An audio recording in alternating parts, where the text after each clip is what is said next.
नमस्कार शेतकरी मित्रांनो, बंधूंनो, आज 6 नोव्हेंबर 2025.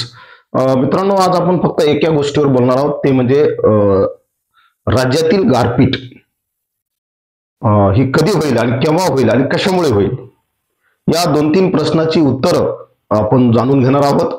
आणि बहुतांश अभ्यासकांनी या गारपिटीच्या संदर्भात आपले अंदाज व्यक्त केलेले आहेत. मी पण माझा अंदाज व्यक्त करत आहे, कारण अनेक माझ्या या हवामान साक्षर चळवळीतील मित्रांनी मला फोन केला, सर तुम्ही पण एक गारपिटीवरला आपला अंदाज व्यक्त करावा. तर त्यामुळे मी मित्रांनो हा अंदाज व्यक्त करत आहे. दीर्घ कामाचा अनुभव आणि या सर्व गोष्टी पाहता निश्चित गारपिटीबद्दल भाकीत करणे हे तेवढंच महत्वाचं आहे. मित्रांनो, आपण गारपिटीच्या संदर्भातले 2 टप्पे करणार आहोत. एक, सध्या नोव्हेंबर महिना चालू आहे. नोव्हेंबर, डिसेंबर आणि जानेवारी या कालखंडात राज्यात कुठेही गारपीट होण्याची शक्यता राहणार नाही. लक्षात घ्या मी काय म्हणतो ते. नोव्हेंबर, डिसेंबर आणि जानेवारी या कालखंडात कुठेही गारपीट, अगदी फेब्रुवारीच्या मध्यापर्यंत सुद्धा राज्यात गारपिटीची शक्यता नाही. अगदी 20 फेब्रुवारी पर्यंत राज्यात गारपिटीची शक्यता अजिबात नाही, जाणवत नाही.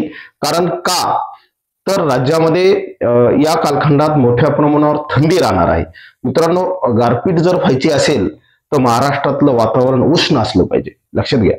आणि थंडीच्या कालखंडात गारा बनण्यासाठी लागणारं जे पोषक वातावरण आहे ते तयार होत नाही. त्यामुळे या कालखंडात गारपीट होणार नाही. परंतु मित्रांनो, जसं जसं आपल्या राज्यामध्ये टेम्परेचर वाढेल फेब्रुवारी नंतर, आणि तशी तशी गारपिटीची शक्यता ही बळावत असते. यामध्ये प्रामुख्याने मार्च, एप्रिल आणि मे हे 3 महिने मोठ्या प्रमाणावर गडगडाटी वादळाचे आणि अवकाळी पावसाचे असतात. आणि अशा कालखंडात, अवकाळीच्या कालखंडात गारपिटीची शक्यता ही अधिक असते. अगदी गारपीट होण्यासाठी उत्तरेकडील जे काही थंड वारे आहेत आणि मित्रांनो महाराष्ट्रातलं जे काही टेम्परेचर आहे, आणि या टेम्परेचरमुळं ऊर्ध्वगामी वरल्या दिशेने हवा फेकली जाते आणि मोठ्या प्रमाणावर टेम्परेचर असल्या कारणामुळे आजूबाजूचं बाष्प त्यामध्ये खेचले जाते आणि हे बाष्प वर फेकल्यामुळे त्याचं रूपांतर जलकणात होते. आणि या जलकणाला उत्तरेकडनं येणारी थंड हवा जर लागली, थंड हवेचा जर यांचा संयोग झाला, हा संयोग मित्रांनो उत्तर महाराष्ट्र, मराठवाडा या ठिकाणी होतो आणि त्यामुळे या भागात, या रिजनमध्ये गारपीट होत असते.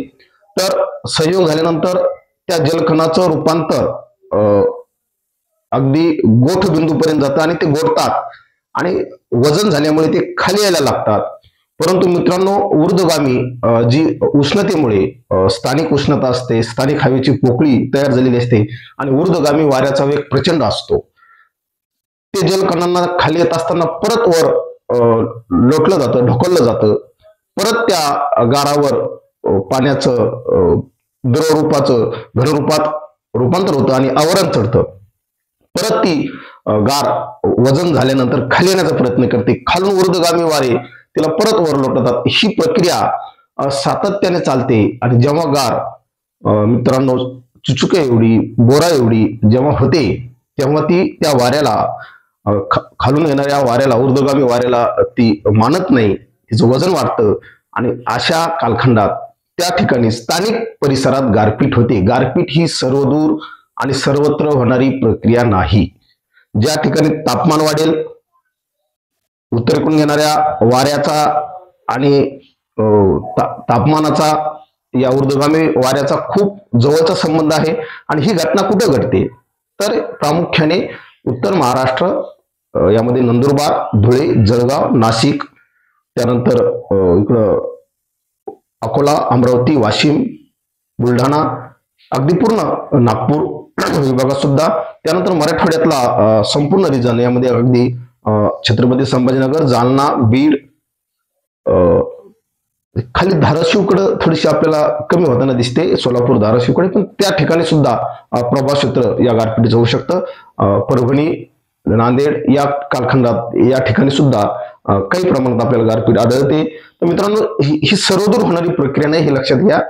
स्थानिक स्वरूपाचं ज्या ठिकाणी मोठ्या प्रमाणावर टेम्परेचर वाढले, गडगडाटी वादळाचा प्रभाव तयार झाला आणि ऊर्ध्वगामी वारे जेव्हा वर फेकले जातात आणि थंड वाऱ्यासोबत त्यांचा संयोग आल्यानंतर ते जलकण गोठबिंदूपर्यंत जातात आणि गोठतात आणि त्याच्यावर वारंवार त्याला आपण काय म्हणू, आवरण चढतं. पापुद्र्यासारखे त्याला पापुद्रे येतात. तुम्ही जर गार फोडून पाहिली तर तिला वेगवेगळे आवरण सातत्याने झालेले दिसतात, कारण ती खाली येण्याचा प्रयत्न करत असते. ऊर्ध्वगामी वारे तिला वर लोटत असतात आणि अशा कालखंडात जेव्हा तिचं वजन जास्त होतं तेव्हा त्या स्थानिक विभागामध्ये गारपीट होत असते. गारपिटीचं माहेरघर मित्रांनो उत्तर महाराष्ट्र, नंदुरबार, जळगाव, धुळे, त्याचबरोबर मराठवाडाचा उत्तर भाग, नाशिकचा काही भाग आणि इकडं अकोला, अमरावती, नागपूर हा जो भाग आहे हा गारपिटीचं माहेरघर आहे. कारण का, तर या ठिकाणी टेम्परेचर वाढतं, उत्तरेकडनं येणाऱ्या वाऱ्याचा सुद्धा प्रभाव काही प्रमाणात असतो आणि ऊर्ध्वगामी वारे या ठिकाणात संयोग होतो आणि या भागात, या विभागात गारपिटीची शक्यता बळावते. ती मार्च, एप्रिल आणि मे ही 3 महिने असते. 3 महिने सुद्धा अवकाळीच्या कालखंडात गारपीट ही होतच असते. गारपिटीला आपण नाकारू शकत नाही. हे जे मॉडेल आहे मित्रांनो, हे बऱ्यापैकी या ठिकाणी पहा, फेब्रुवारी मार्च मध्ये आपल्याला गारपीट दाखवत आहे. फेब्रुवारी मार्च मध्ये महाराष्ट्राच्या उत्तर भागात मोठ्या प्रमाणावर इथं ही गारपीट दाखवत आहे. अशा रीतीनं हे सर्व गोष्टी लक्षात घेता राज्यामध्ये मार्च, एप्रिल आणि मे मध्ये गारपीट होणार हे आता निश्चित आहे.